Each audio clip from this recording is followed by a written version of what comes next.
আপনি চলে এসেছেন? উফ, কি করে বুঝেন আপনি বলেন তো যে আমি আসলেই আমার উপস্থিতি আপনি বুঝতে পারেন?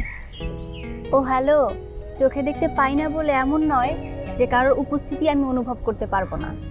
আপনি হয়তো জানেন না, যারা চোখে দেখে না তাদের অনুভব করার জন্য সুপার পাওয়ার থাকে।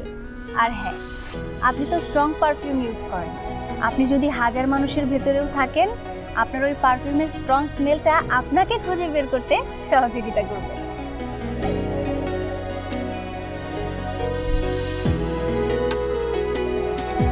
আচ্ছা, একটা কথা বলুন তো, আপনি যে প্রতিদিন আমাকে এই সময় হেল্প করতে চলে আসেন, তো আপনি কোনো কাজ টাজ করেন নাকি?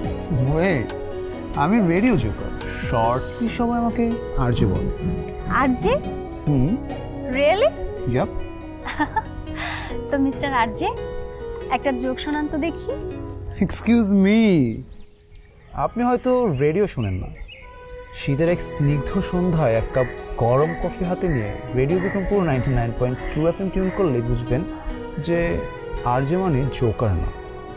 আরজে হলো সে, যার মাধ্যমে একজন প্রেমিক তার প্রেমিকাকে মনের কথা বলে, একজন বন্ধু তার অভিমানী বন্ধুর রাগ ভাঙায়, কেউ কেউ বা তাদের ভালো মুহূর্ত শেয়ার করে।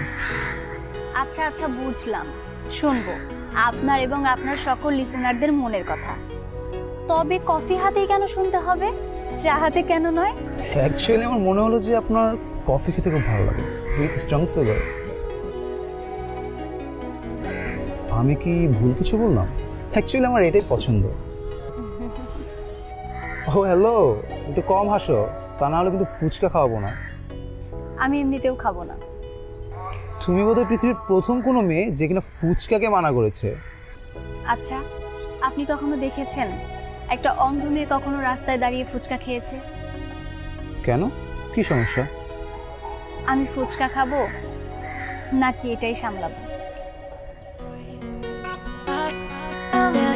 চলো।